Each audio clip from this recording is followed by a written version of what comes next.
Spoštovane svetnice, spoštovani svetniki, predlagam, da začnemo z tretjo sejo Državnega sveta. Prav tako lep pozdrav vsem gostom, dobrodošli. Torej, pričenjam tretjo sejo Državnega sveta, ki sem jo sklical na podlagi 53. člena Zakona o Državnem svetu in prvega odstavka 30. člena Poslovnika Državnega sveta. Opravičili so se svetnik Jernej Verbič, Branimir Štrukelj, magistr Dušan Semolič, Toni Dragar, Boris Popovič.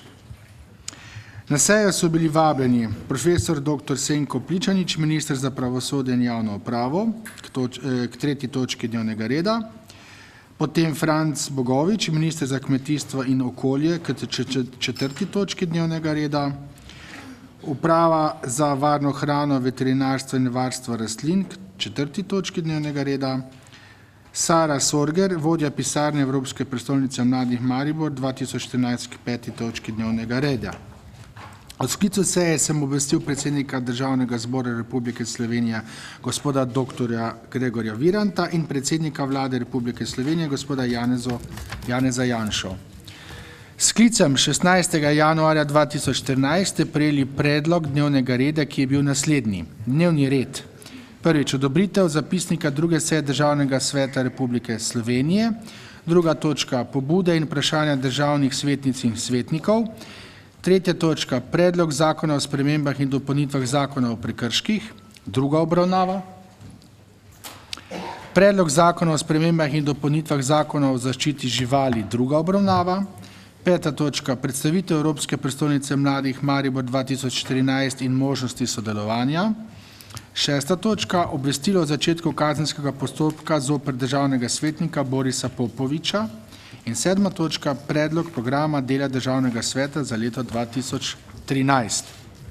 Ker nisem prejel nobenega predloga o razširitvi oziroma umiku, predlagam naslednji dnevni red, kot sem ga prebral. Želi o tem kdo razpravljati? Če ne, predlagam, da glasujemo o dnevnem redu. Prisotnost? V redu. Kdo je proti?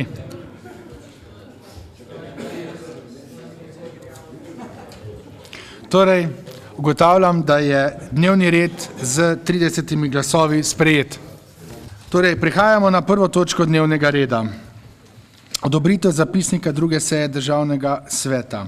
Osnutek zapisnika druge seje Državnega sveta ste prejeli po elektronski pošti 16. januarja 2013. Ugotavljam, da na podlagi tretjega odstavka 60. člena poslovnika ni pisnih pripomb na osnutek zapisnika in predlagam, da o njem tudi glasujemo. Predlagam prisotnost.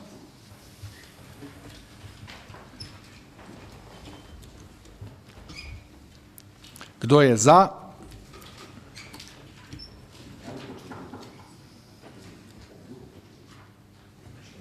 Proti?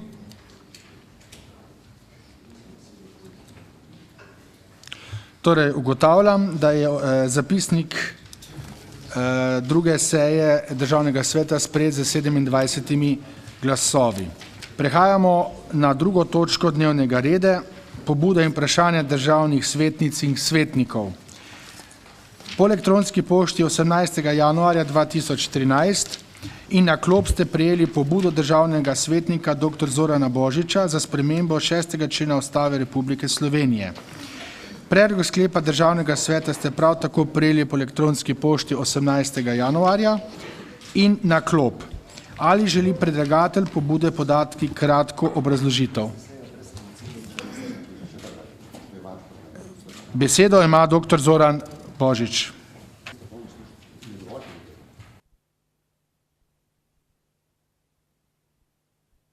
Jaz potem predlagam, glede na to, da sem zvedel, zakaj se gre, da se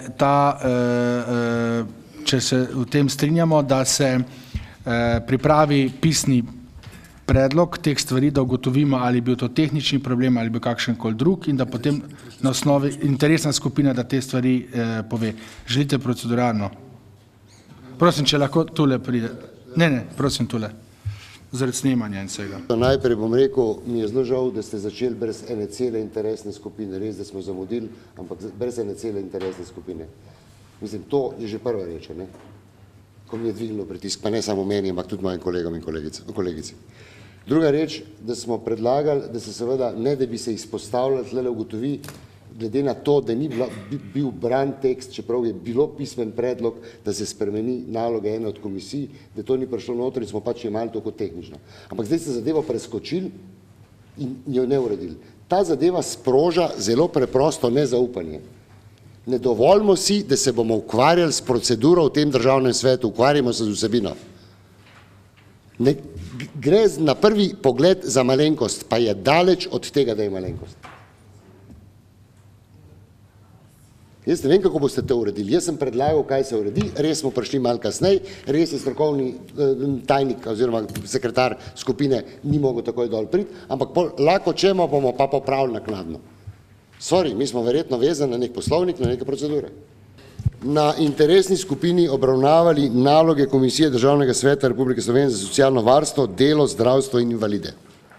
In predlagali, da se v prvi alineji med nalogami socialnemu varstvu doda in zavarovanju, da se v zdravstvenem varstvu doda in zavarovanju in da se doda trg dela, delovna razmerja in tako naprej, kar so širše teme.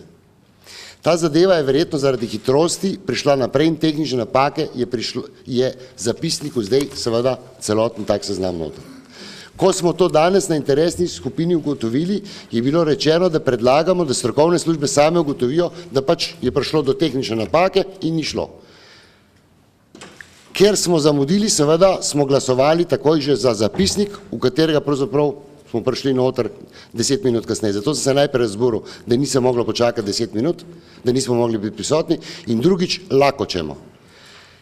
Ta zadeva lahko povzroča to, da bomo pazljivi in da bomo začeli se ukvarjati s formalnostmi namesto z vsebino in paziti, kaj je šlo kam in kaj je prišlo do koga.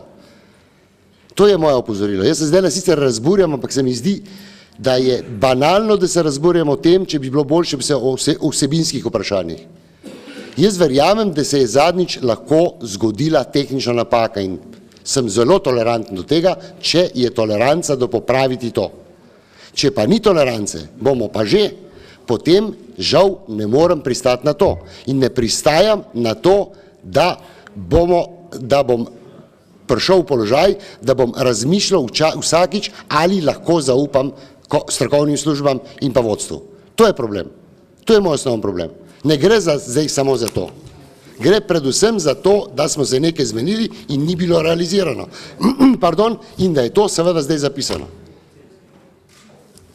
A je bilo dosti jasno pod napisi? Hvala. Zdi se mi pa zadeva banalna, prav banalna je, ampak žal, če bo to postalo pravilo, potem pa neha biti banalna. Pa sem poskušal biti benevolenten, se opravičujem, res sem poskušal biti benevolenten. Rešiti sem hotel zadevo tako, pa ste mi izvali, da sem prišel se zdaj razburjati tale ven. Hvala. Jaz predlagam, kakor sem se tole pogovarjal z ostalimi mojimi sogovorniki, da če je prišlo do te napake, da se v ta napaka, to, kar je zdaj bilo povedano, da se vključi noter v zapisnik in da se to dodatno da te dve stvari in zavarovanje in še enkrat zavarovanje in pa trg dela. Ali se s tem lahko strinjamo, ali lahko, mislim, o tem razpravljamo, ali imate kako drugo mnenje, ali se odločimo, da zapisnik še enkrat dobimo v pogled, pa ga potem dodatno se pogovorimo. Prosim, gospod Ozemič. Jaz menim, da to ni ustrezna pot, da potem pač moramo našo potrditev preklicati, pa ga pustiti v osnutku in potrjevati na naslednji seji takšnega, ki bo popravke vseboval, ne da bomo nekaj, kar smo potrdili, prepustili nekim tehničnim službam, da bojo popravljali, brez da bi mi to s tem na koncu soglašali. Hvala lepa. Torej, predlagam, da še potem enkrat, če se s tem strinjamo, glasujemo, da se razveljavi zapisnik, da se še enkrat to popravi in da se na naslednji seji ta zapisnik še enkrat pregleda. Se načeloma s tem strinjamo, ima kdo še kako razpravo ali lahko o tem glasujemo? Ja, jaz bi predlagal potem, da vseeno gremo po tem postopku. To se pravi, predlog je, da se razveljavi zapisnik, da se še enkrat o njem popravi ga in da ga na naslednji seji ponovno glasujemo o njemu. To se pravi, zdaj se razveljavi ta naš sklep. V redu? Prisotnost? Kdo je za? Kdo je proti?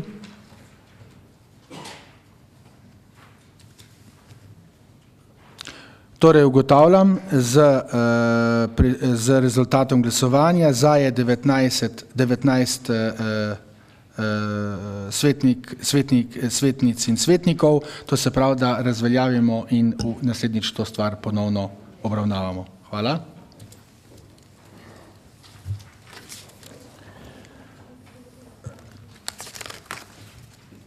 To se pravi, ponovno se vračamo na drugo točko dnevnega reda.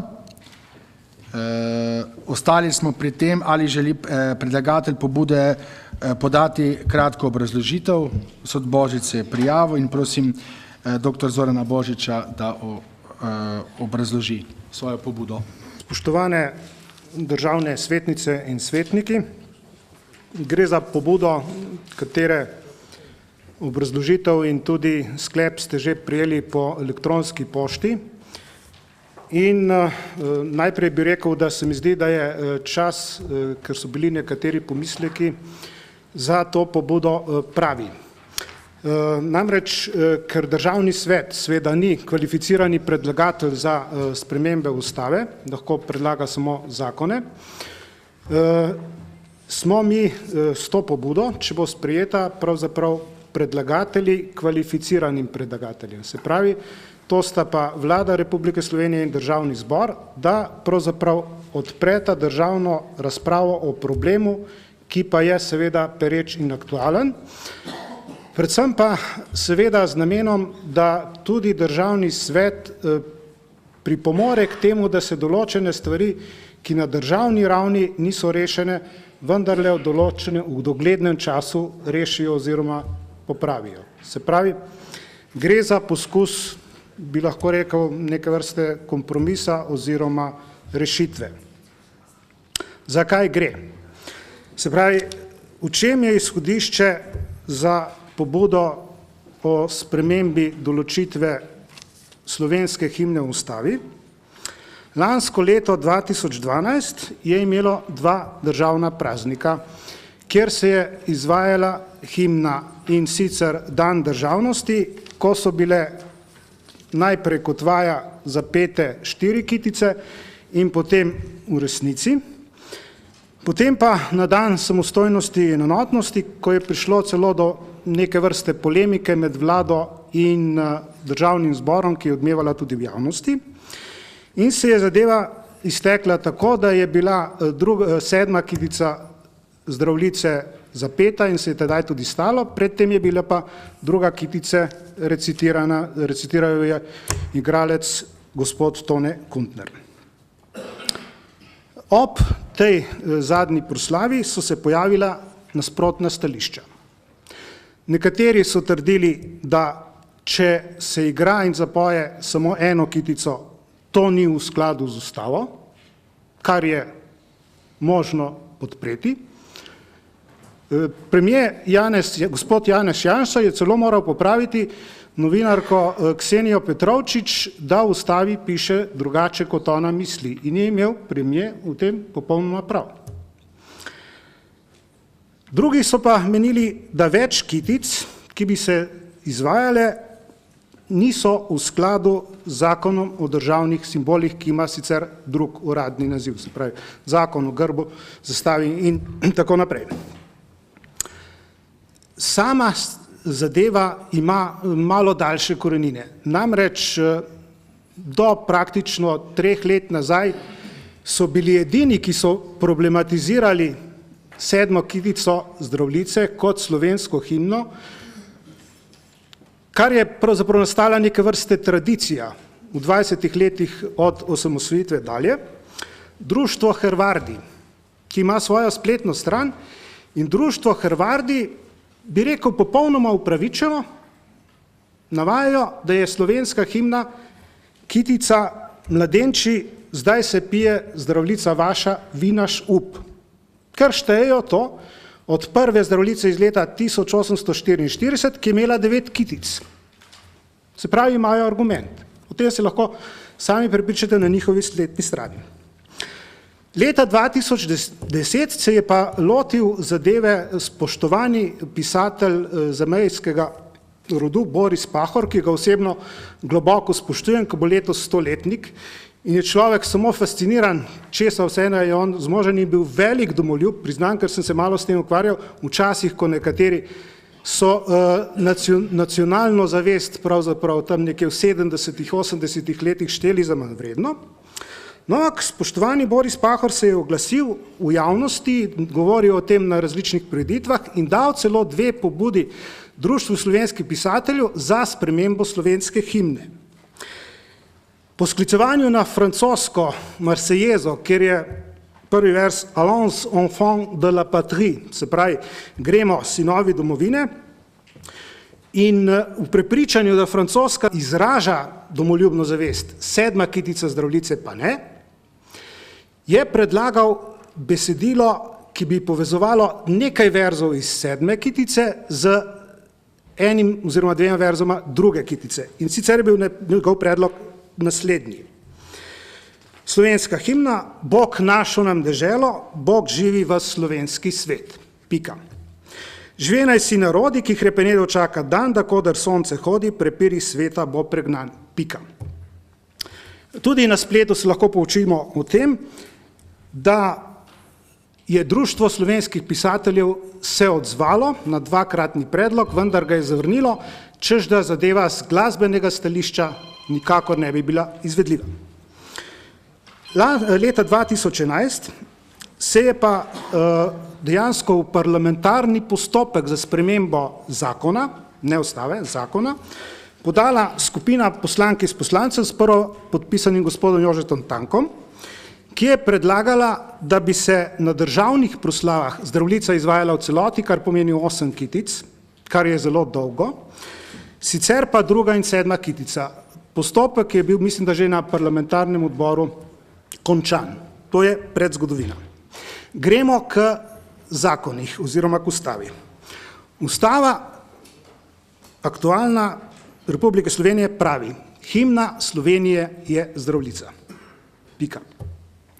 Danes se tudi v javnosti piše, da ko je nastajala ta ustava in bila sprejeta leta 1991, da se s problemom himne niso kaj dosti ukvarjali, niti s tem členom.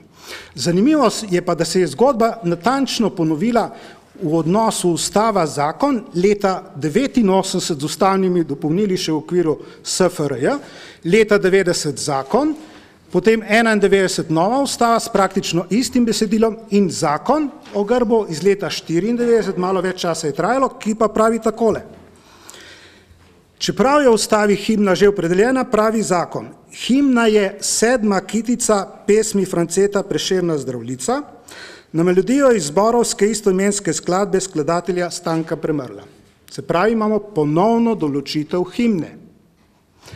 Ustava namreč pravi, da zakon lahko samo določi uporabo simbolov, se pravi grba, zastave, himne, ne pa ponovno določa. In dejansko imamo protislovje oziroma neke vrste konflikt med ustavo in zakonom, kar je bilo v javnosti tudi že čez zlasti leta 10 opozorjeno.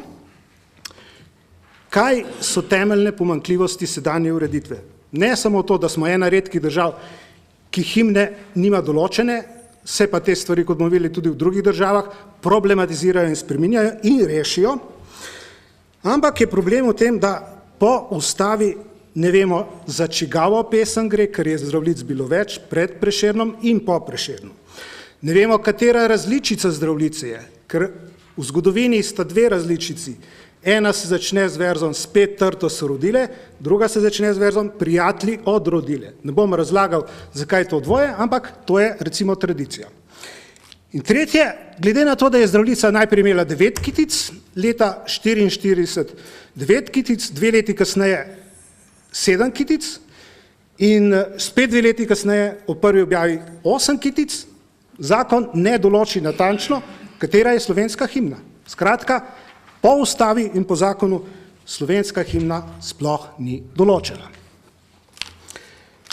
Zdaj, zakaj nekateri predlogi, ki se pojavljajo v javnosti, niso najbolj ustrezni?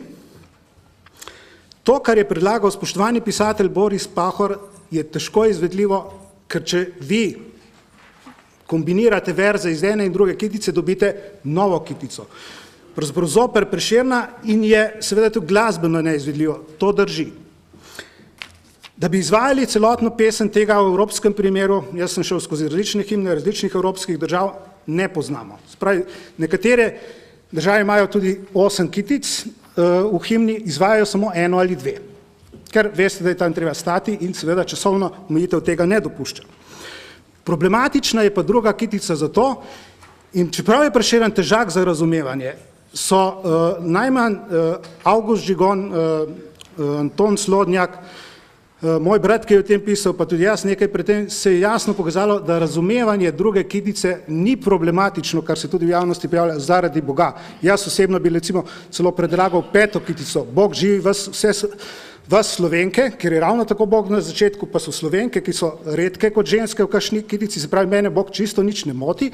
Problem je pa, po moje se reče temu, pomanjkljivo reducirano razumevanje te kitice, ki na koncu poziva Bog živi naj deželo, Bog živi vas slovenski svet, brate vse, kar nas je sinov sloveče matere. Torej, tukaj po dokaj enotnem mnenju prešernoslovcev gre za poveličevanje kranstva, kaj boste rekli Štajerci, za poveličevanje slovenstva, kar je v redu, in za poveličevanje slovanstva, kar je pa danes seveda lahko tudi, ne, če gremo toliko let naprej, problematično. No, da se počasi približam koncu, se pravi, zakaj je po mojem mnenju 7. kitica glede na tradicijo, pa tudi glede na vsino, popolnoma primerna. Postavil bom primerjavo z nemško himno. Do združitve Nemčije je bila nemška uradna himna, ki jo poznamo po prvem verzu, Deutschland, Deutschland über alles. Vendar se je ob združitvi pokazalo, da ta himna ne ustreza več združeni Nemčiji in je po dogovoru med predsednikom in kanclerjem prišlo do spremembe ustave, ki za nemško himno določa samo 3. kitico te pesmi, ki so jo zdaj seveda vsi sprejeli, se pravi Deutschland, Deutschland ni več, omenja se samo domovina in kar je mene presenetilo, ta kitica, ki je uradna nemška himna danes, omenja vrednote kot so domovina, enotnost, pravica, svoboda in bratstvo. Se pravi neke univerzalne vrednote. Če vzamemo Prešernovo Zdravljico, njeno 7. kitico, gre natančno za podobne vrednote, s tem, da če beremo kot prikrito sporočilo, najdemo noter svobodo, enakost in bratstvo, kar kot veste so ideali francoske revolucije, in zato je bila seveda tudi pesem cenzurirana. Zdaj pa, kako je Prešeren rešil problem, ki ga jaz imenujem neke vrste kvadratura kroga. Če veste, tisti, vsi poznamo Zdravljico in smo se celo učili v šoli, da 3., 4., 5. in 6. kitica pozivajo k uporu, pozivajo k borbi, k ustaji zoper sovražnike, zoper tisti, ki nam jemljajo pravico do samostojnosti, jemljajo pravico do jezika, jemljajo pravico do svobode, potem pa nastopi 7. kitica, ki pa poziva, ne, vsi jo dobro poznamo seveda, k miru med narodi, kar je seveda nasprotje. Ne morete istočasno pozivati k uporu, k borbi preganjati sovražnike in pozivati k miru. Kako je Prešeren rešil ta problem? Čisto preprosto. Namreč, če pogledamo časovne razsežnosti Zdravljice, vidimo, da poziv k uporu in je celo v zadnji različici Prešeren to zaostril, ker je Zdravljico kitico o mladeničih iz prihodnosti postavil sedanjo, se pravi, vse te kitice, ki pravijo, zdaj se je treba upreti in osvoboditi, so v sedanjosti. Šele, ko bomo svobodni, kar smo mi dejansko uresničili leta 1991, pa v daljeni prihodnosti nastopi čas, ko smo pa razpoloženi tudi za medsosedske odnose. Se pravi, v 7. kitici je to rešeno s tem, da je postavil to idealno medsosedsko sožitje med narodi pravzaprav v daljeno prihodnost. In je s tem pravzaprav rešil kvadraturo kroga. Glede na to, da pa 7. kitica jasno izhaja iz prejšnjih kitic, to ne more biti ločeno od celotne pesmi. In glede na to, da Prešeren proti koncu napiše: "De rojak prost bo vsak, ne vrag, le sosed bo mojak." Ta rojak, ki naj bo prost, svoboden po Prešernu, je seveda tudi Slovenec. Tudi Slovenec in Slovenčeva želja po samostojni državi, po svobodi, kar pomeni zelo jasno, da tudi 7. kitica Prešernove Zdravljice ne izraža samo internacionalistične ideje, ampak domoljubje, kar pomeni tudi v 7. kitici, zato pa seveda na tem utemeljena ta pobuda, imamo domoljubje, ki ga je spoštovani pisatelj Boris Pahor pogrešal, ne? Vendar ga pač v teh verzij ni videl, kar po moje pomeni, da je 7. kitica Zdravljice popolnoma zadostna, da je idealna, da izraža domoljubje in druge univerzalne vrednote, in če nam, ne vem kdaj, uspe, da to pobudo uveljavimo na državni oziroma na zakonski in ustavni ravni, mislim, da bomo na svojo himno, ki bo pravzaprav prvič natančno določena, upravičeno ponosni. Hvala lepa. Hvala lepa za obrazložitev dr. Zorana Božiča. Želi še kdo besedo? Če ne, potem zaključujem razpravo in predlagam, da Državni svet sprejme naslednji sklep. Državni svet podpira pobudo državnega svetnika dr. Zorana Božiča in predlaga Vladi Republike Slovenije in Državnemu zboru Republike Slovenije, da pobudo preučita in na njo odgovorita. 21. Kdo je proti? To se pravi, da je pobuda z 21 glasovi potrjena. Potem prihajamo na drugo pobudo, to je pobudo, ki ste jo prejeli na klop državnega svetnika Janka Požežnika v zvezi z dodatkom za izobraževanje zunaj stalnega prebivališča pri državnih in Zoisovih štipendijah za študente. Predlog sklepa državnega sveta ste prav tako prejeli na klop. Ali želi predlagatelj vprašanj podatkov kratko obrazložitev? Izvolite, gospod Janko Požežnik. V zadnjih 2 mesecih študentje, ki prejemajo državne in Zoisove štipendije, opozarjajo, da večina letos ostaja brez tako imenovanega dodatka za bivanje, če se šolajo izven kraja bivanja. Javni sklad za razvoj kadrov in štipendiranje zahteve, da morajo prosilci k vlogi priložiti potrdilo o začasnem prebivališču, prvič ni objavil niti v razpisu, niti v vlogi za pridobitev, niti ne v navodilih, in dodatka pravzaprav niso in ne bodo dobili vsi tisti, ki potrdila o začasnem prebivališču niso dostavili do 1. oktobra. To pa seveda za večino tistih študentov, ki bivajo v študentskih domovih, enostavno ni mogoče.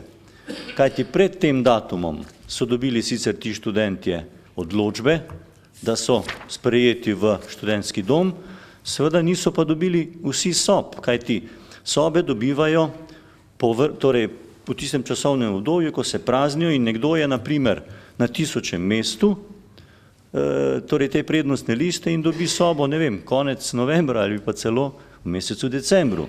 In tak študent nikakor ne more potrdila o začasnem prebivališču dostaviti do 1. oktobra.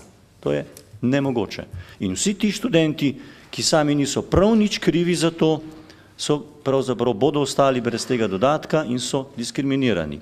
Zato pač predlagam, da se postavi vprašanje javnemu skladu, pa tudi Ministrstvu za delo, družino in socialne zadeve, ki je pritožbeni, torej drugostopenjski organ v tem primeru, da kako lahko pojasnijo te razloge za neizplačene dodatke, da bi lahko pač vsi študentje bili enakopravni. Hvala.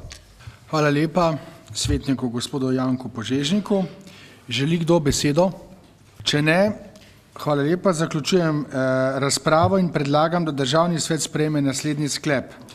Državni svet podpira vprašanji državnega svetnika Janka Požežnika in predlaga Javnemu skladu Republike Slovenije za razvoj kadrov in štipendije in Ministrstvu za delo, družino in socialne zadeve, da vprašanji preučita in na njih odgovorita. Prosim za prisotnost. No, če je tako, potem v bistvu je soglasno bilo izglasovano, kar pomeni, da je glasovalo 27 svetnic in svetnikov. 29, dam proti še.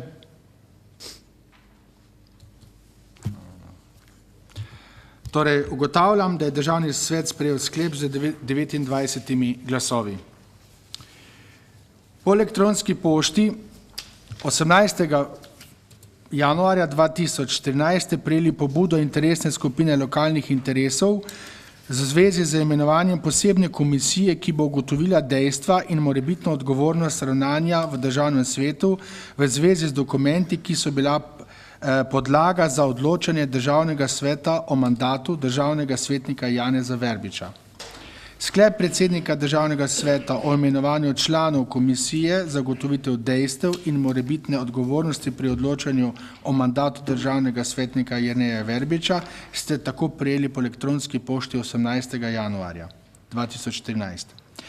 Seja komisije za ugotovitev dejstev in morebitne odgovornosti pri odločanju o mandatu državnega svetnika Jerneja Verbiča je bila v ponedeljek 21. januarja 2013. Poročilo komisije ste prijeli na klop. Ali želi predsednik komisije magister Stojan Binder predstaviti poročilo komisije? Torej, besedo ima magister Stojan Binder. Hvala lepa za besedo, spoštovane kolegice in kolegi. Dejansko smo v ponedeljek ta teden v tej komisiji razpravljali o vseh okoliščinah v primeru našega kolega gospoda Verbiča. Obravnavali smo tudi poročilo službe Državnega sveta in seveda še ta isti dan sem kot predsednik komisije kontaktiral osebno z gospodom Verbičem. Tudi zaradi tega, ker ga danes ni med nami iz upravičljivih razlogov, je bilo z njim dogovorjeno, da bo podal pisen komentar na poročilo služb Državnega sveta in ko bomo to pisno poročilo dobili, ga bomo upoštevali pri našem končnem poročilu komisije, ki obravnava ta problem in zato predlagam, da bi se o tem v njegovi prisotnosti pogovorili in podali poročilo na naslednji 4. seji Državnega sveta. Tule je prišla, da nimate poročila, ne?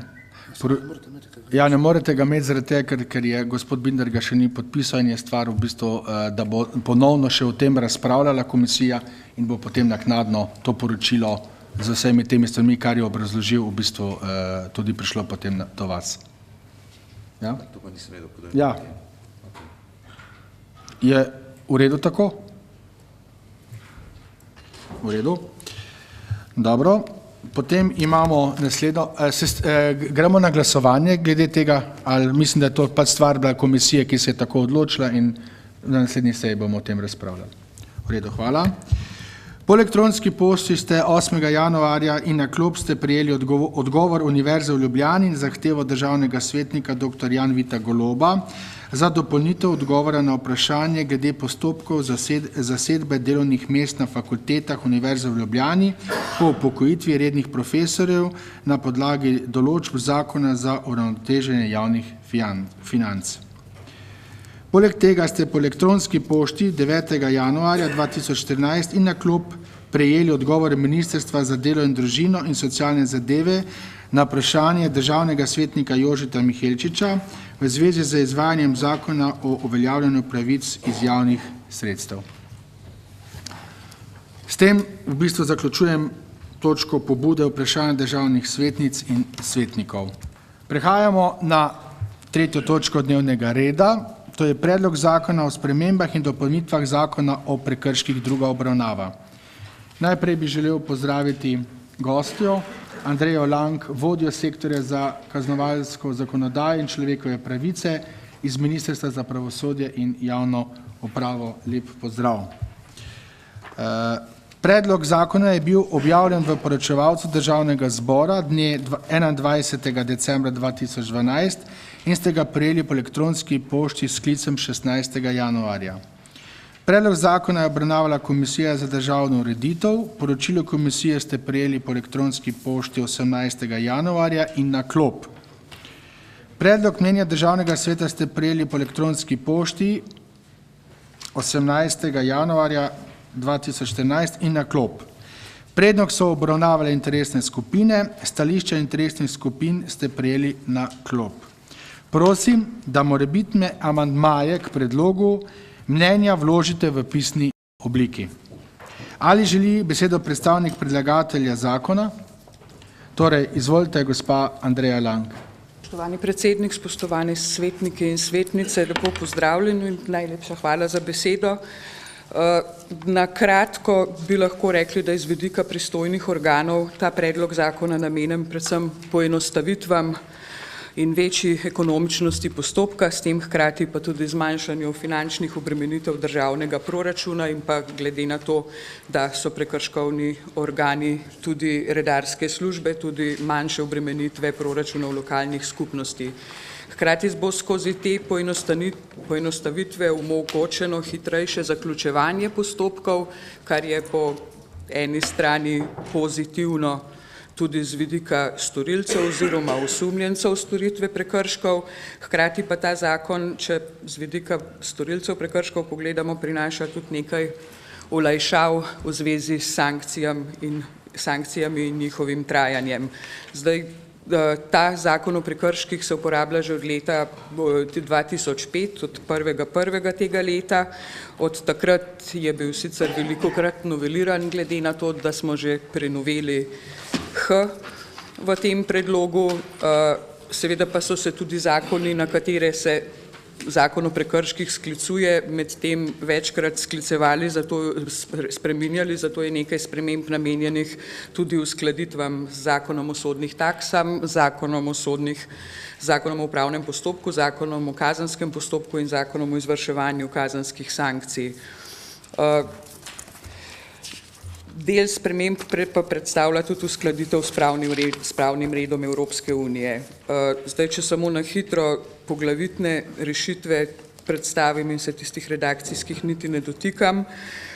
Najprej je veliko jasneje kot v veljavnem besedilu določen prekršek neznatnega pomena. To ima vpliv tudi na storilce prekrškov, ker pač ob določenih pogojih omogoča prekrškovnim organom in drugim pristojnim za izrekanje sankcij prekrškov izrek opozorila.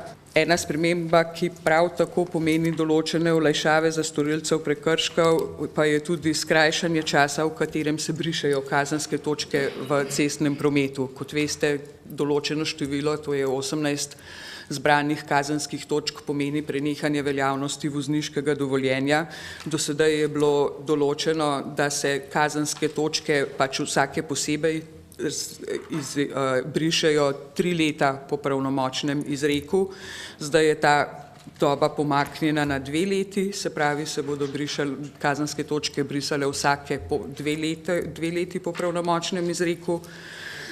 Hkrati pa je v zvezi s prekrški, ki so ugotovljene s tehničnimi sredstvi, tlele gre predvsem seveda za prekrške v cestnem prometu, za tiste primere, kadar je prekršek ugotovljen s tehničnim sredstvom oziroma radarjem in storilec prekrška s tem ni seznanjen na kraju dogodka, se pravi, gre za stacionarni radar, za katerega ne vemo, kdaj nas posname, je zdaj dodana v zakonu obveza, da mora pristojni organ najkasneje v 30 dneh, ko taka tehnična naprava ugotovi prekršek, začeti proti storilcu, ki je bil pač z radarjem posnet, postopek v prekršku. Klele gre za poskus tiste ekscesne situacije, s katero ste verjetno bili iz javnih medijev seznanjeni, ko so se tukaj v Ljubljani pač se je zgodilo, da so po enem letu ali pa še po več je isti storilec prekrška dobil pač več odločb po prekršku in se je kar naenkrat po tolikem času lahko tudi zavedal, da ima 18 točk, za katere prej sploh ni vedel in je bila posledica še prenehanje veljavnosti vozniškega dovoljenja. V glavnem, zdaj mora postopek v takem primeru, če na kraju dejanja ni seznanjen storilec s prekrškom, pristojni organ oziroma prekrškovni organ sproža v 30 dneh po ugotovljenem prekršku. Dodana je, že v veljavnem besedilu obstaja možnost za slabše premoženjsko stoječe storilce prekrškov, da zaprosijo, da se jim omogoči plačilo globe na obroke. Nikoli pa v praksi ni bilo jasno, kako je s plačilom stroškov, ki so pa tudi lahko dokaj visoki. A je v takem primeru stroške treba plačati v enem znesku ali se stroški lahko plačajo na obroke, tako da zdaj tudi izrecno določamo, da je omogočeno, kadar je omogočeno plačilo globe oziroma dovoljeno na obroke, se lahko sodišče ali pa prekrškovni organ odloči tudi za ugoditev prošnji, da se tudi stroški postopka plačajo na obroke. Z novim poglavjem je potem implementirana direktiva Evropskega parlamenta in sveta o lažji čezmejni izmenjavi informacij o prometnih prekrških povezanih z varnostjo v cestnem prometu. Klele gre sicer v zakonu o prekrških samo za delno implementacijo, ki ureja obveščanje o prekršku, drugi del implementacije bo pa moral biti upravljen v zakonu o motornih vozilih ali pa v drugem ustreznem zakonu, ker je v skladu pač z zahtevo tega dela pravnega reda Evropske unije Slovenija obvezana imenovati tudi kontaktno točko za sodelovanje in izmenjevanje podatkov med organi. V zakonu o prekrških pa je urejen tisti del, ki storilcu prekrška, ki ni iz Republike Slovenije in nima v Republiki Sloveniji registriranega avtomobila, ima pa avto registriran v eni drugi članici Evropske unije, se mu na en način omogoči hitrejši postopek, ko se mu najprej pošlje obvestilo v prekršku, kjer se ga z vsem seznani in ima možnost tudi že globo takrat plačati, lahko pa seveda v luči kontradiktornosti samo posreduje svoje mnenje o dogodku in bo postopek potem naprej redno stekel. Se pravi, je tudi tukaj ena možnost za hitrejši in enostavnejši postopek. Z vidika največjega prekrškovnega organa v Republiki Sloveniji, ki je policija, so pa najpomembnejše spremembe členov 56 in 57 in njihovih A-jev in B-jev in tudi novega C, ki poenostavljajo postopek s plačilnim nalogom. V zdajšnji ureditvi so namreč prekrškovni organi, ki, poudarjam, odločajo o hitrem postopku, pristojni za izdajo plačilnega naloga, potem obstaja še oblika posebnega plačilnega naloga za primere, kadar storilec ni prisoten ali pa če policist ni sam zaznal prekrška, ampak ga je šele naknadno ugotovil. Tretja možnost je pa še izdaja odločbe v prekršku, zato so zdaj s temi členi novele uvedene poenostavitve plačilnega naloga, kar pomeni, da je uveden enoten plačilni nalog in zagotovljena tudi popolna kontradiktornost za storilca prekrška takrat, kadar bi prekrškovni organ prekršek ugotovil potem, ko storilec prekrška ne bi bil več na mestu dogajanja in se ne bi mogel tam seznaniti s prekrškom in podati svojih opažanj. Se pravi, v vsakem primeru se mu mora omogočati še ne prej, da se naknadno pisno izjasni v prekršku. V zvezi z uklonilnim zaporom, glede na to, da gre za dokaj drag ukrep za državo, ki se uporablja takrat, kadar storilec bi lahko, ampak noče plačati globe, je sedaj določeno, da se za globe do 120 evrov tak zapor ne bo mogel izreči, ker je pač neekonomično za državni proračun, da bi za takšne majhne zneske glob zavrteli, da država celoten represivni aparat z namestitvijo pač z odvzemom svobode. Hkrati pa se sodišču za primere, kjer bi sodišče ocenilo, da določitev uklonilnega zapora ni smotrna, naprimer, če bi bilo jasno, da tudi po uklonilnem zaporu storilec globe ne bo plačal, da v takem primeru se lahko odloči, da uklonilnega zapora ne bo izreklo. Seveda pa dolžnost plačila globe storilcu še vedno ostane, ne gre za nikakršno oprostitev. Za konec pa samo še z vidika organov, pa tudi pravzaprav storilcev prekrškov bo olajšano tudi odločanje in plačevanje o stroških postopkah in pa o sodnih taksah. Kot veste, se je doslej moralo o sodni taksi in o stroških postopka odločiti s posebnim plačilnim nalogom, ne pa s plačilnim nalogom ali z odločbo, s katero je bil ugotovljen prekršek. Komplicirano je bilo tudi nakazovanje na različne podračune pristojnih prekrškovnih organov, zato se tudi v tem delu določbe spreminjajo in deloma celo z novelo zakona o prekrških spreminjamo zakon o sodnih taksah tako, da bodo organi lahko seveda stroške in takso izrekli tudi, oziroma bojo morali izreči že v tisti odločbi, s katero so izrekli prekršek in tam za storilca pač navesti ustrezne račune, na katere morajo različne zneske nakazati. Se pravi, ne gre za sistemsko novelo, gre za odpravo določenih obremenitev tako organov kot v določenem delu tudi storilcev prekrškov in uskladitve s prej navedenimi zakoni, v zvezi s čemer vas, državne svetnike, prosim za podporo predlogu zakona. Hvala. Hvala lepa, gospe Andreji Lang. Ali želi poročevalec Komisije za državno ureditev pojasniti stališče komisije? Ne. Hvala lepa. Ali želijo besedo predstavniki interesnih skupin? Ja. Izvolite, gospa Darja Kuzmanič-Korva.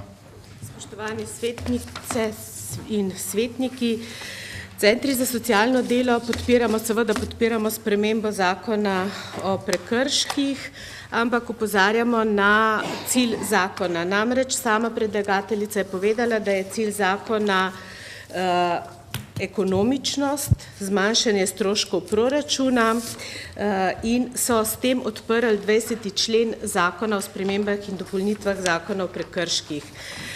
Pri tem so seveda navedli v številnih točkah stroške, ki nastanejo pred postopkom, med postopkom in po postopku. Pozabili pa so, da večino nalog tudi uklonilnega zapora, o čemer je kolegica govorila, in nadomestne kazni zapora, ki je prijazna do uporabnika, izvajajo centri za socialno delo. V letu 2009 in 2010 smo skupaj prejeli 19.682 zadev. Tudi zaradi kapacitet približno 1000 izvajalskih organizacij smo rešili približno 14.000 zadev in 6.000 jih imamo nekako nerešenih. V lanskem letu, konec novembra, se nam je dogodilo, da je Ministrstvo za delo, družino in socialne zadeve zamrznilo, če temu tako rečem, izvajanje naloge, zaradi tega, ker proračun preprosto ni imel denarja.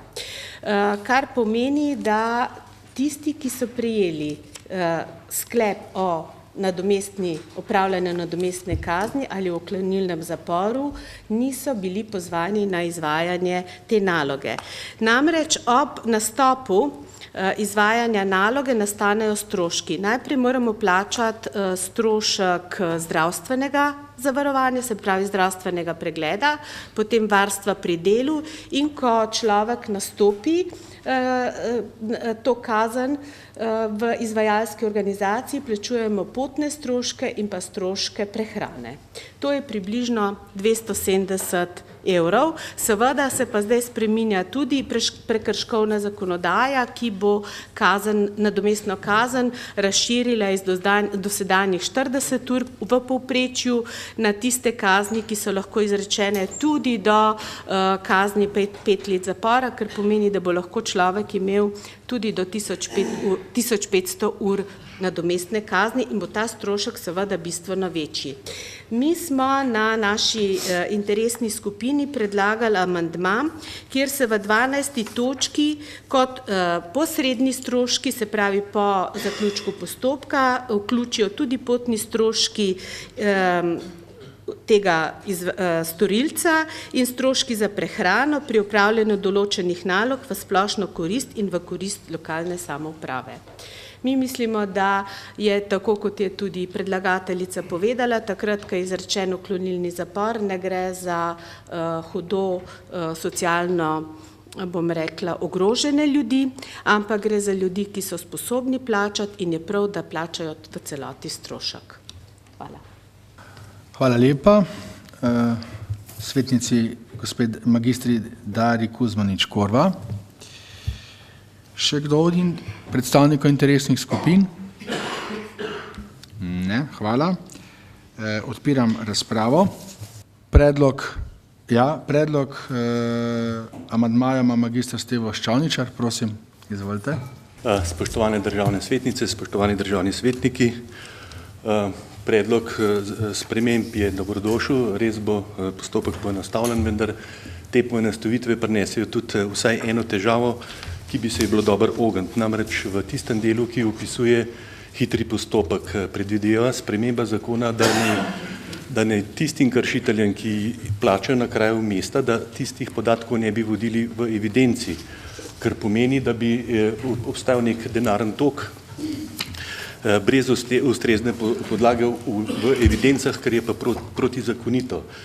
Zato predlagam, da se samo ta del, ta podpoved črta, skratka, da je potrebno voditi podatke tudi o tistih kršiteljih, ki plačajo na licu mesta, seveda to je podprto z ustreznim podzakonskim aktom, kako in kje se ti podatki vodijo in so lahko tudi anonimizirani, skratka, ni treba vedeti zadaj imena in priimka. Mislim, da je ta predlog koristen, da bo zakon to upošteval. Hvala. Imamo, hvala. Hvala lepa. Še kdo? Hvala lepa, torej zaključujem razpravo in dajem na glasovanje amandmaje, ki smo jih sprejeli.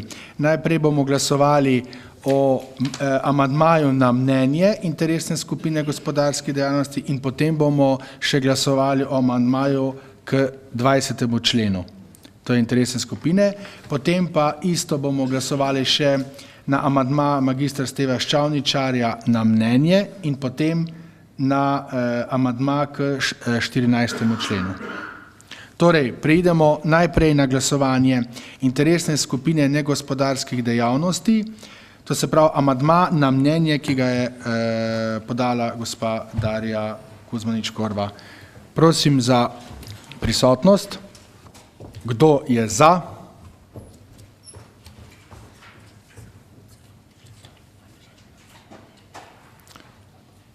Kdo je proti?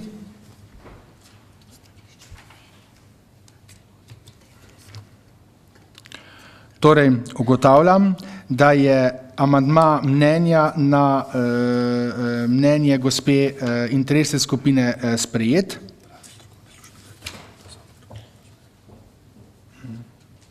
Ravno to so me zdaj obvestili, da je strokovne službe pravijo, da je s tem, ko je mnenje in amandma sprejet, da je to v bistvu skupaj, da lahko kot eno glasujemo. To se pravi, da je interesna skupina negospodarskih dejavnosti, da je bil amandma sprejet z 27 glasovi. Hvala. Potem pa sedaj pridemo še na amandma gospoda magistra Steva Ščavničarja in glasujemo o mnenju in 14. členu. Prisotnost.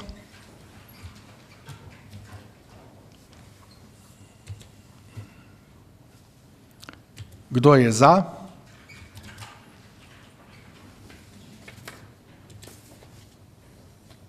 Kdo je proti?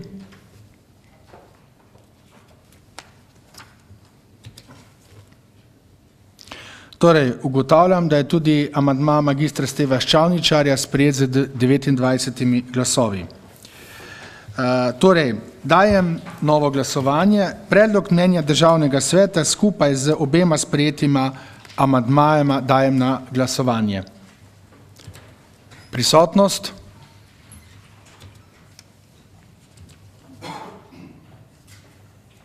Kdo je za?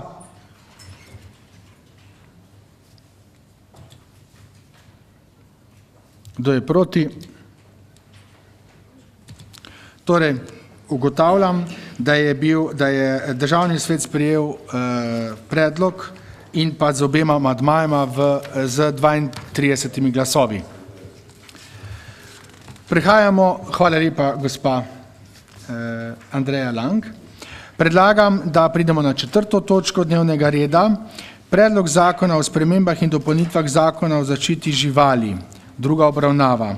Najprej lep pozdrav gostoma, gospej dr. Vidi Čadonič Špelič, sekretarki na Ministrstvu za kmetijstvo in okolje, in pa magistru Mitji Šentbauerju, višjemu svetovalcu na Ministrstvu za kmetijstvo in okolje, in pa tudi gospa Vida Čadonič je uprava za varstvo hrane, veterinarstvo in varstvo rastlin, se opravičujem. Torej, predlog zakona je bil objavljen v poročevalcu Državnega zbora dne 1.10.2012 in ste ga lahko prejeli po elektronski pošti s sklicem 16. januarja 2013. Predlog zakona je obravnavala Komisija za kmetijstvo, gozdarstvo in prehrano. Mnenje komisije ste prejeli po elektronski pošti s sklicem 16. januarja in na klop. Poročilo odbora Državnega zbora za kmetijstvo, gozdarstvo, prehrano in okolje z dopolnjenim predlogom zakona ste prejeli po elektronski pošti s sklicem 16. januarja. Predlog mnenja Državnega sveta ste prejeli po elektronski pošti 18. januarja in na klop. Predlog so obravnavali interesne skupine in pa stališča interesnih skupin ste prejeli na klop. Prosim, da morebitne amandmaje k predlogu mnenja vložite v pisni obliki. Ali želi besedo predstavnik predlagatelja? Torej, prosim, dr. Vido Čadonič Špelič. Spoštovani gospod predsednik, spoštovane svetnice in svetniki, vsi ostali prisotni, lepo pozdravljeni.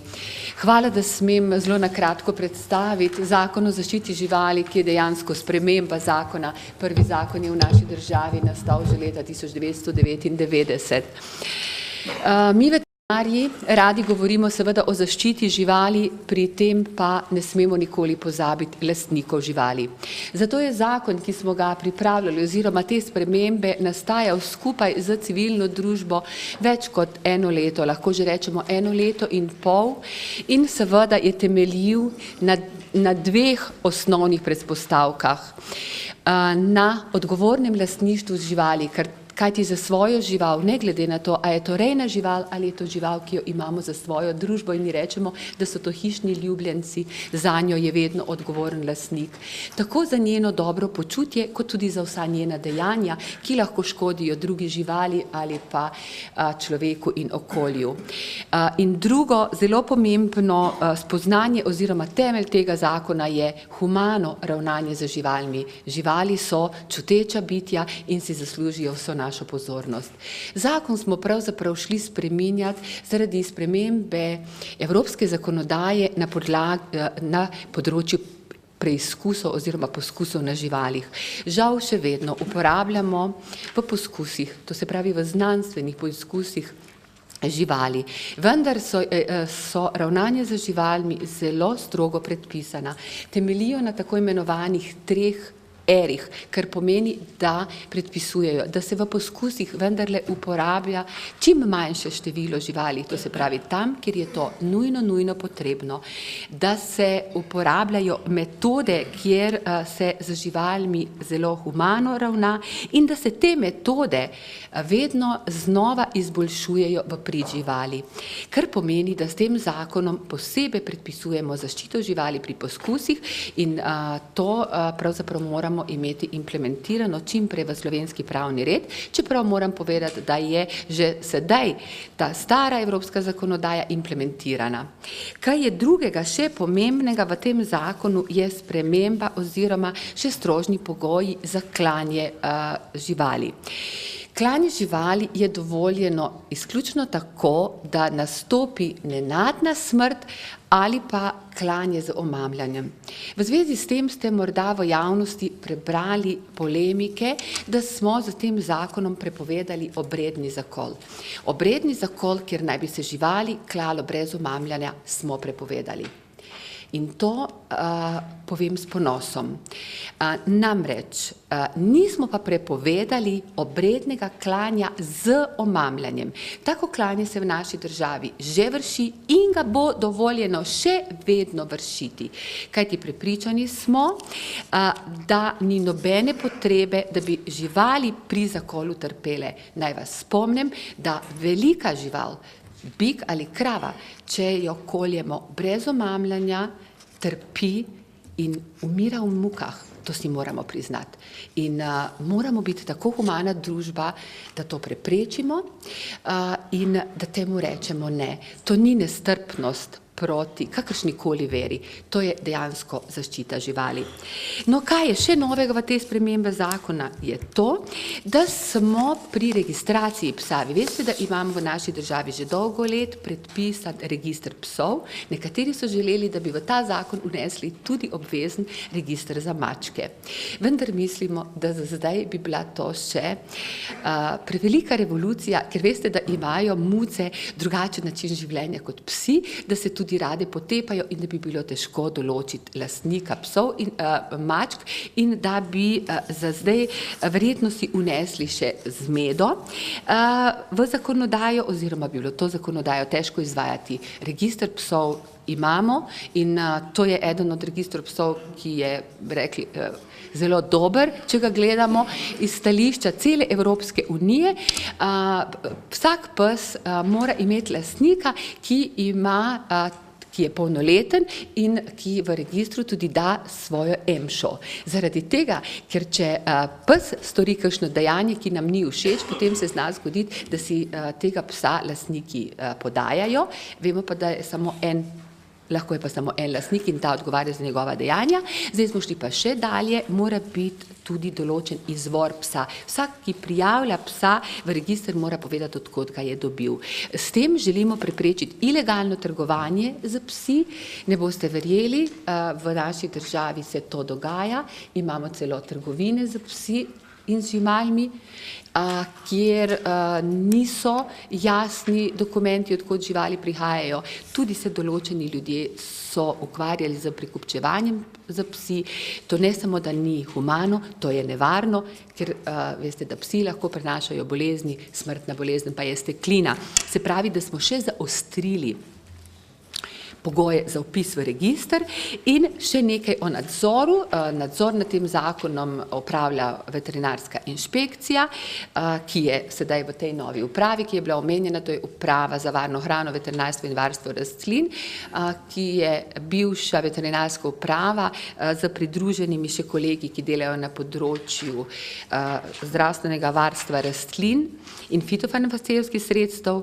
To se pravi, da bojo poleg veterinarskih inšpektorjev lahko vršili nadzor in poleg policije, ki tudi že zdaj vrši nadzor, tudi lokalni redarji, kar pomeni, da smo pravzaprav s tem nekako približali tudi na nadzor občinam in jim naložili ta nadzor, ker dejansko občine tudi že po sedaj veljavnem zakonu imajo dolžnost skrbeti za zapuščene živali. One so tudi tiste, ki ali organizirajo zavetišča ali za zavetišči sklepajo pogodbe, da se najdene zapuščene živali na teritoriju njihove občine odpeljejo v zavetišča. In če te živali nimajo lastnikov, krije stroške občina, če pa se najdejo lastniki, mora kriti stroške lastnik. To se pravi, da bojo zdaj redarji vršili nadzor nad sprehajanjem, bi rekli, psov na javnih površinah, se pravi tam, kjer redarji že zdaj opravljajo svoje delo, bojo pogledali, ali so psi na povodcih, ker psi se morajo voditi na povodcih na javnih površinah, in imeli bojo možnost tudi preverjati mikročipe, ker vsak pes je v naši državi že leta mikročipiran in s tem je pravzaprav zagotovljena tudi sledljivost do njegovega lastnika. Tako da smo dejansko v nadzor zdaj še vključili poleg policije, kot smo rekli, občinske redarje, seveda z dovoljenjem in vednostjo občin. V zakon smo želeli in v drugi obravnavi zakona je dana možnost, da tudi občine pobirajo posebno dajatev za to, da lahko vršijo to skrb za zaščito živali, o kateri sem govorila, za zavetišča, za sterilizacijo in za kastracije živali. Vendar moram iz tega mesta povedati, da smo včeraj preko koalicije vložili amandma, da se ta člen, ki je govoril o možnosti občin, da zaračunavajo posebne takse in jih je seveda zelo limitiral na letni ravni do 11 evrov, da smo dali amandma, da se ta člen črta. Namreč Računsko sodišče je bilo mnenja, da bi lahko prihajalo do zlorab oziroma da je še stvar toliko nedorečena, da so nam nekako predlagali, da bi to možnost občinam v tej spremembi zakona črtali, ostane pa seveda občinam to, kar je bilo do sedaj v zakonu zapisano, da imajo dolžnost, da skrbijo za zapuščene živali. Nekatere občine bojo verjetno razočarane, ker smo to določbo dali skupaj z občinami v ta zakon. To so bile predvsem mestne občine, ki imajo veliko več težav in tudi stroškov za zapuščenimi živali kot občine iz področja podeželja, vendar smo vseeno upoštevali navodila Računskega sodišča kot najvišjega organa na področju javnih financ in smo ta člen črtali. Z mano je moj sodelavec, magister Mitja Šederbauer, ki je magistriral iz področja zaščite živali, tako da smo vam sva oba na razpolago za vaše morebitna vprašanja. Prosimo za vašo naklonjenost, tako kot je bila naklonjena vaša komisija za kmetijstvo. V državni zbor gremo na januarsko sejo na plenarno zasedanje, v samem odboru za kmetijstvo pa je zakon že bil sprejet. Hvala lepa. Hvala lepa, dr. Vidi Čadonič Špelič. Sedaj pa prosim, ali želi poročevalec Komisije za kmetijstvo, gozdarstvo in prehrano pojasniti stališče komisije? Ne. Ali želijo besedo predstavniki interesnih skupin? Tudi ne. Odpiram razpravo. Zaključujem razpravo in seveda dajem na glasovanje predlog mnenja Državnega sveta k dopolnjenemu predlogu zakona, kot ste ga prejeli na klop. Prisotnost. Kdo je za?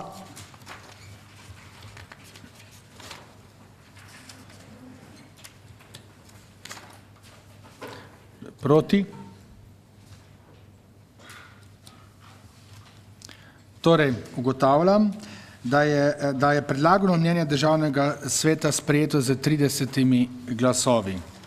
Zahvaljujem se obema gostoma in se še enkrat opravičujem narobe napisano in izraženo. Ja, hvala lepa.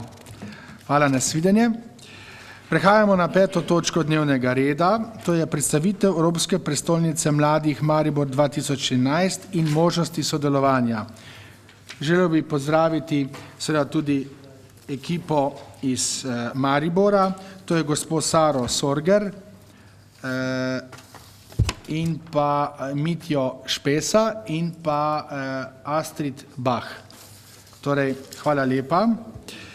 Predstavitev Evropske prestolnice mladih 2013 in možnosti sodelovanja je obravnavala Komisija Državnega sveta za kulturo, znanost, šolstvo in šport.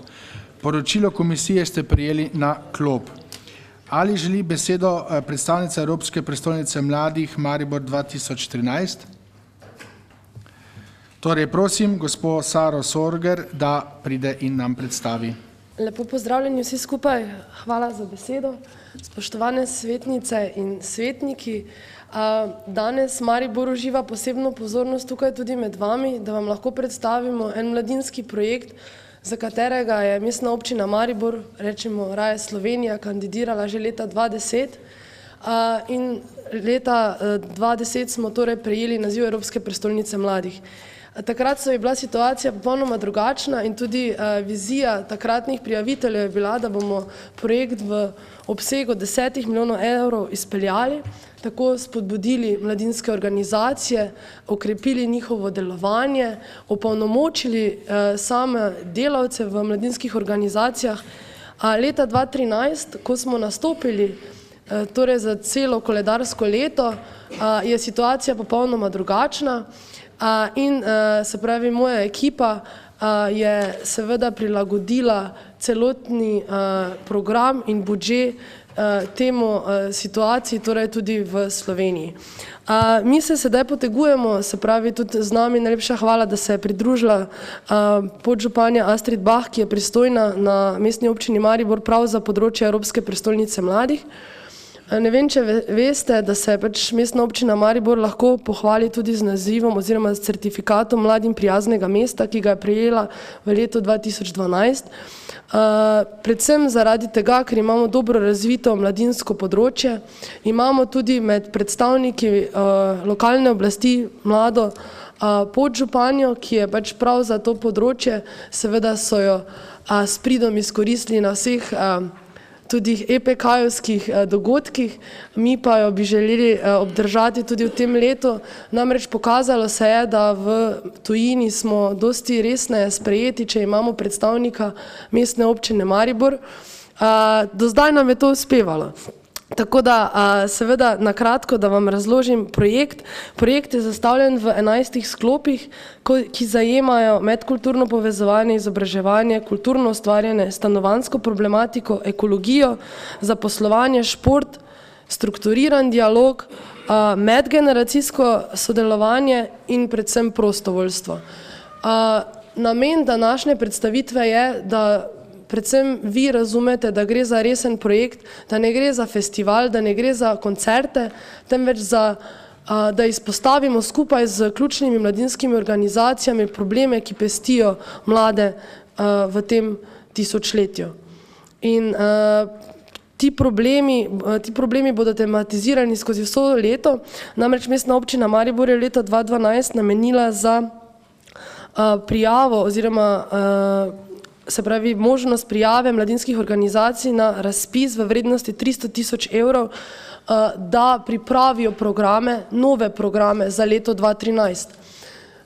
Seveda smo prejeli več kot 120 prijav na ta razpis, od tega je bilo financiranih oziroma izbranih 52 programov, to je kar 40 organizacij mladinskih, ne samo iz Maribora, temveč iz vse Slovenije.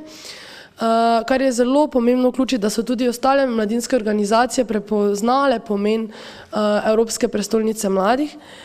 V letošnjem letu si pa zadajemo nalogo, da bi za izvedbo teh programov izbranih na razpisu potrebovali še cirka 1 200 000. Sedaj smo novo oblast na neki način prepričali tudi o to, namreč naša pisarna se je 9. julija formirala in že takrat smo bili seznanjeni z našo prihodnostjo v letu 2013 in z ekipo se aktivno prijavljamo na evropske razpise, direktno v Bruselj in preko naše nacionalne agencije.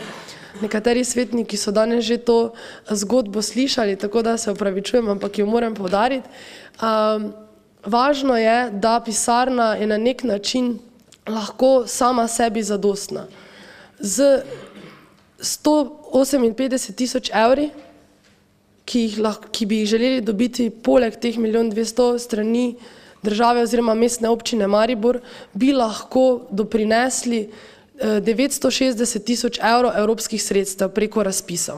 Se pravi, naša ekipa potrebuje za zagon oziroma za prijavo na evropske razpise tistih 15%, se pravi osnovnih sredstev, ki jih moramo zagotoviti. To pa lahko naučimo materialno-tehnično, se pravi pa tudi delo nas v pisarni. V pisarni je zaposlene trenutno 4 osebe, ostalo sta delavki preko javnih del, ki jih je pridobila mestna občina Maribor oziroma Urad za kulturo in mladino. Prostovoljci, naj vam povem, da 4 prostovoljci vsak dan za nekaj ur prihajajo v pisarno prostovoljno delati, potem imamo nekaj študentov Med nami je tudi Anja, študentka, ki v bistvu je drugače iz novinarskih vod, pa raziskovalka, mlada, ki je tudi ima interes sodelovati z nami in takih je še kar nekaj. Važno je, da projekt približamo mladim, da se mladi počutijo nagovorjene in da imajo možnost soustvarjati. Naš slogan je tudi soustvarjaj, torej vsak mlad Slovenec, Slovenka, Mariborčan, Mariborčanka, Evropejec in Evropejka so vabljeni, da skupaj izboljšamo naš program. Torej, da strnem v eno celoto vse skupaj, strani Državnega sveta si prizadevamo za podporo. Kot sem omenila, eden izmed sklopov je pač strukturiran dialog. Mladinske organizacije se bodo prej kot slej v svojih programih srečali in želele povabiti odločevalce, politične odločevalce, se pravi, to ste vi vsi in nivo naših programov, zdaj govorim seveda v imenu vseh mladinskih organizacij, boste z vašo prisotnostjo dvignili na drugo raven, na višjo raven, na bolj kvalitetno. Mladinske organizacije potrebujejo tudi neko podporo iz vaše strani in tudi mladi, da slišijo, da imajo možnost, da imajo idejo, da so slišani, uslišani. In bo kar nekaj projektov, ko bomo tudi mednarodnih želeli posebej izpostaviti posameznike oziroma vas povabiti k sodelovanju. In takrat bo ključnega pomena, če boste vedeli za naš projekt, pa da obstajamo, pa da se trudimo, pač na drugem koncu Slovenije, v naši glavi, naše kure, da pač bi želeli vašo podporo, ste zelo dobrodošli. Hkrati je treba poudariti tudi, da skrbimo oziroma se prizadevamo vključevati v naš program tudi mlade z manj priložnostmi. Kaj to pomeni? To so mladi ali na socialnem robu, ali so to izključeni tisti, predvsem se tukaj dotikam romske skupnosti, potem se aktivno povezujemo z gluhimi, se pravi društvo naglušnih in gluhih, potem pa tudi študentov invalidov.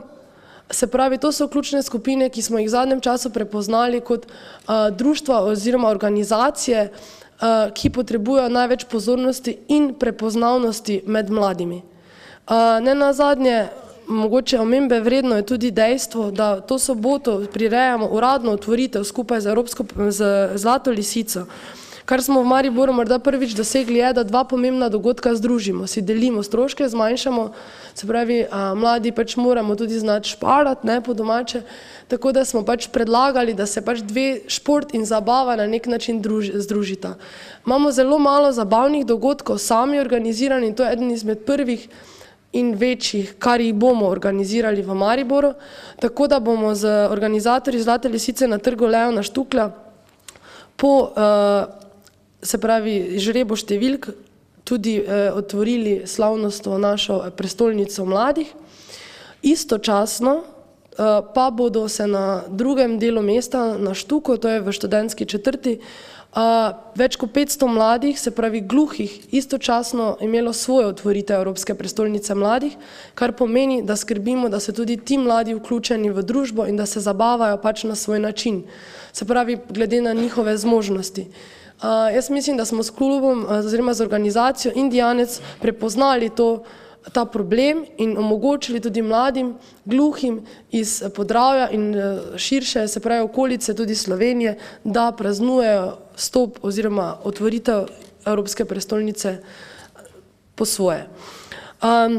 Se pravi, pač tu je glavna potreba iz vaše strani, da se zavedate, da delujemo, da podpiramo mladinske organizacije, da želimo, da se tudi one naučijo črpati evropska sredstva, tako kot smo se mi pač nekako preusmerili in si začeli sami zagotavljati ta sredstva pač z ekipo, ki pozna na nek način ali pa se vsak mesec pozna z novim razpisom, a hkrati nam obiski v Bruslju pri naših poslancih in drugih krovnih mladinskih organizacijah pomenijo veliko, tako da bomo lahko v Mariboru organizirali več krovnih srečanj mladinskih organizacij, kot AEŽ, se pravi Erasmus, Student Network, se pravi, to so stvari, ki prihajajo v Maribor, mi iz naše strani, naš doprinos je naša ekipa, naše delo, se pravi organizacija samega dogodka na licu mesta.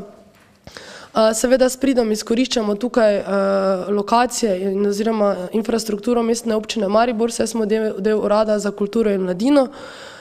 Tako da pač se trudimo po najboljših močeh v tem letu, se pravi, centralizirati dogajanje mladinskega dela prav v Mariboru.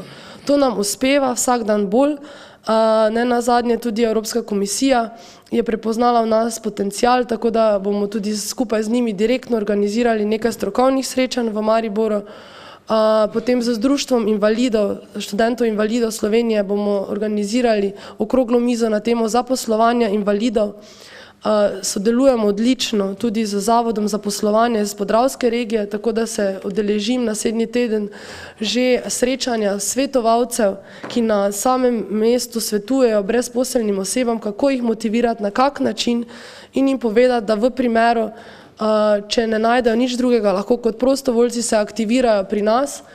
Naj vam povem, da od zadnjih 4 mesecih smo pridobili več kot 35 aktivnih prostovoljcev, hkrati pa do danes iz evropskih sredstev počrpali že več kot 72 000 evrov. To so projekti, ki so odobreni, to je denar, ki smo ga pridobili in je na našem računu. Zraven tega gre predvsem za izmenjave, se pravi predvsem dobrih in starih praks, kaj se pokaže za dobro in kako se lahko izboljšamo.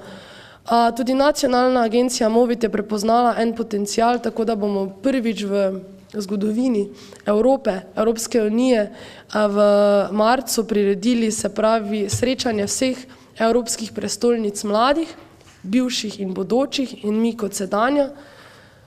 Sedaj so tudi z Ministrstva za zunanje zadeve pokazali interes, da se nam pridružijo predstavnik foruma mladinskega, ki je podeljevalec naziva, bo zraven tudi Urad za mladino Republike Slovenije.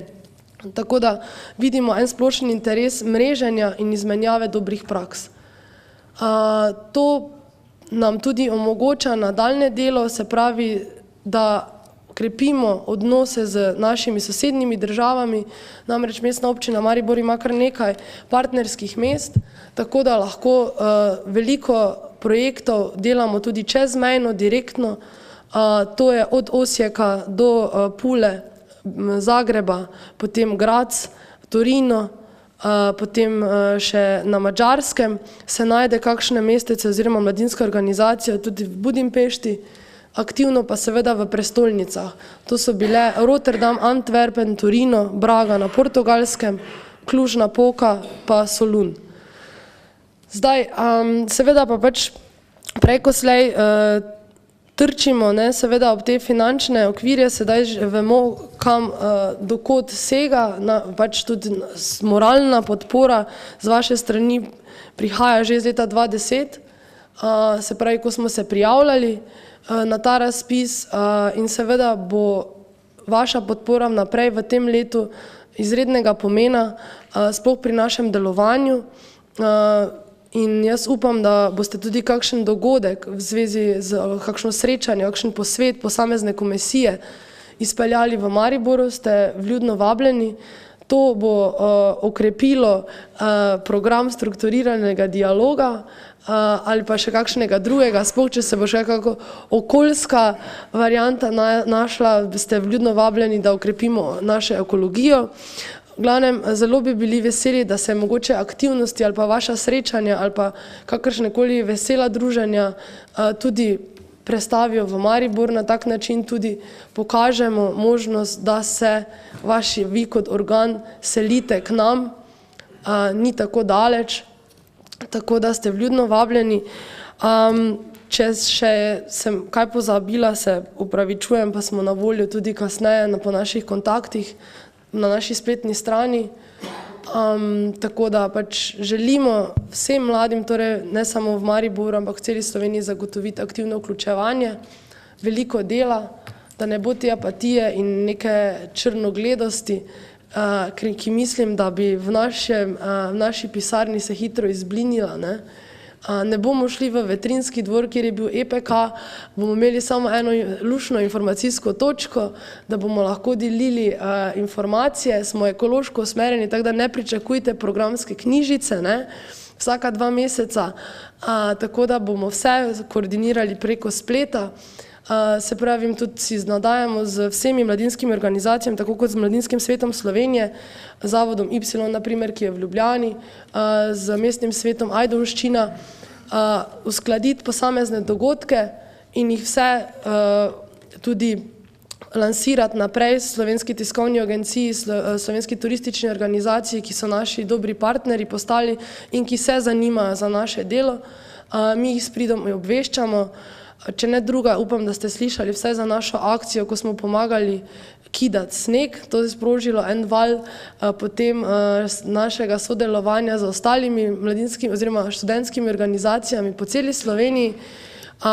Danes nam ni uspelo čuvati otrok, ampak bomo imeli še več takih akcij, saj imamo tudi prostovoljce, ki so takoj pripravljeni iz enega dneva v drugi dan pristopiti v akcijo in jaz mislim, da to pokaže, da vseeno imamo neko energijo, ki ne bo energija univerzijade ali pa mogoče bo imela neki trajnejši učinek na mladinskem področju, seveda z vašo podporo, tako fizično, mogoče že v soboto na otvoritvi ali pa kasneje na kakšnem dogodku, bo zelo visoko cenjena iz naše strani. Hvala lepa.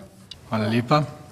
Hvala lepa, gospod Sari Sorger, vodji pisarne Evropske prestolnice mladih Maribor 2014. Ali želi poročevalec za Komisije za kulturo, znanost, šolstvo in šport pojasniti stališče komisije? Prosim, dr. Zoran Božič. Hvala za besedo, spoštovane svetnice, spoštovani svetniki. Komisija je poslušala izčrpno predstavitev Evropske prestolnice mladih 2013. Postavili so državni svetniki kar nekaj tehtnih vprašanj in mislim, da je bilo enotno mnenje, da smo dobili dokaj zadovoljive odgovore.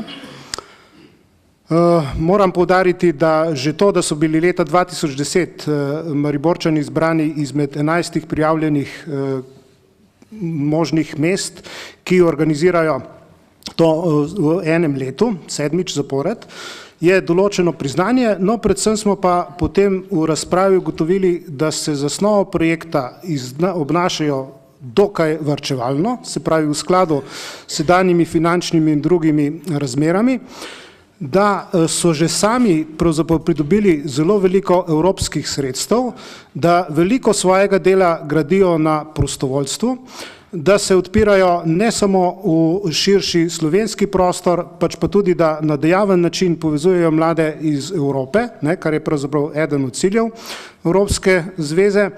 In skratka, na koncu smo pravzaprav sklenili, da, ker so sami povedali, koliko jim podpora državnega sveta pomeni, da soglasno podpiramo to pobudo, se pravi, komisija predlaga državnemu svetu sklep, da soglasno podpiramo to pobudo, da se bomo po svojih možnostih tudi aktivno udeleževali posameznih dogodkov oziroma prireditev in na koncu, glede na to, da je že prejšnja vlada sprejela načelno mnenje, da podpirajo projekt, vendar brez finančnih sredstev, smo izrazili pomislek do takega pristopa in predlagamo v sklepu vladi Republike Slovenije, da vendarle nekje najde 160 000 evrov, ki so potrebni, da bi se uspešno prijavljali na evropske projekte. Hvala lepa. Hvala lepa, dr. Zoranu Božiču. Ali želi besedo še kakšen predstavnik interesne skupine? Če ne, hvala. Torej odpiram razpravo. Dr. Zimič, izvolite. Sej jaz ne mislim posebej razpravljati o tem, kar je bilo tukaj predstavljeno, ampak ker državni svet predstavnika lokalnih interesov iz njihovega okolja, torej gospoda Franca Kanglerja, še ni sprejel v svoje vrste. Jaz sem pa iz neposredne bližine iz Slovenske Bistrice, se oglašam seveda v podporo takšnim prizadevanjem in čestitam seveda za izbor, ki ga je Maribor oziroma mladi Maribora dobili. Izražam tudi podporo programu in temu angažiranju, ki bo v tem letu pač močnejše in obsežnejše, kot bi bilo sicer. Bi pa seveda povdaril, da to seveda ni samo akcija in promocija, ampak da to taka dejavnost pozitivno vpliva ne samo na mesto, ampak na razgiba tudi širšo okolico in da od takšnih aktivnosti ni korist samo v sferi mladih, ampak tudi širše, tudi če hočete gospodarskih in subjektov in turističnih in pač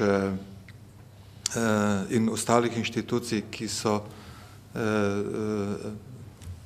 zajete v tem okolju in ki z to mobilnostjo mladih z določenimi programi, ki se izvajajo, lahko koristno izrabijo to tudi za svojo učinkovitost in promocijo. Torej, podpora, ki menim, da tudi ni v državnem svetu sporna. Hvala lepa. Hvala lepa gospodu Miljanu Ozimiču. Še kdo bi želel razpravljati? Če ne, zaključujem razpravo in na glasovanje dajem predlog sklepa Državnega sveta, kot ste ga prejeli na klop. Prosim za prisotnost. Kdo je za? Kdo je proti? Torej ugotavljam, da je predlog sklepa Državnega sveta sprejet z 31 glasovi. Hvala lepa, zahvaljujem se predstavnikom iz Maribora in vse dobro in veliko sreče. Hvala lepa. Prehajamo na 6. točko dnevnega reda. To je obvestilo o začetku kazenskega postopka zoper državnega svetnika Borisa Popoviča. Obvestilo okrožnega sodišča v Kopru in mnenje službe Državnega sveta za pravne in analitične zadeve ste prejeli po elektronski pošti s sklicem 16. januarja 2014 in na klop. Poročilo mandatno-imunitetne komisije ste prejeli po elektronski pošti s sklicem 16. januarja 2014 in na klop. Predlog sklepa Državnega sveta ste prav tako prejeli po elektronski pošti 18. januarja 2014 in na klop. Ali želi poročevalec mandatno-imunitetne komisije pojasniti stališče komisije? Prosim, gospod predsednik komisije Branko Šumenjak. Hvala lepa, čisto na kratko. Komisija se je na podlagi obvestila okrožnega sodišča v Kopru v zvezi z začetkom kazenskega postopka zoper našega kolega Borisa Popoviča sestala in je obravnavala nekako vse te dokumente, ki ste jih dobili na klop in pa ki so tukaj našteti. Na podlagi tega in pa seveda na podlagi tudi samega stališča obtoženega Popoviča, ki se na imuniteto ne sklicuje in se je nekako po telefonskem pogovoru z vodstvom Državnega sveta tudi odpovedal, je komisija nekako sprejela sklep, da temu svetu predlaga, da gospodu ne podeli imunitete. Na podlagi tega je danes pred vami tudi sklep, ki predlagam, da ga sprejmemo. Hvala lepa. Hvala lepa predsedniku komisije Branku Šumenjaku. In na glasovanje dajem predlog sklepa Državnega sveta, kot ste ga prijeli na klop. Prosim, prisotnost.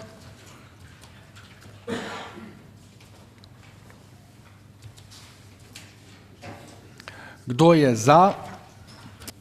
Kdo je proti? Torej, ugotavljam, da je predlagan sklep Državnega sveta bil sprejet z 31 glasovi. Torej, prehajamo na 7. točko dnevnega reda, predlog programa dela Državnega sveta za leto 2013. Predlog programa dela Državnega sveta za leto 2014 ste prejeli po elektronski pošti s sklicem 16. januarja 2014 in na klop. Predlog programa smo uskladili z rednimi sejami Državnega zbora in se ne sklicuje istočasno in da Državni svet razpolaga z novejšimi materiali, pomembnimi za naše odločanje. To je to. Torej, s tem zaključujemo sejo Državnega sveta in se vam seveda zahvaljujem za sodelovanje, razpravo, razumevanje in vse ostale stvari, ki sodijo zraven. Naslednja seja Državnega sveta bo 27. februarja 2014 in pa želim vam lep kulturni praznik, ker se prej ne vidimo. Hvala lepa.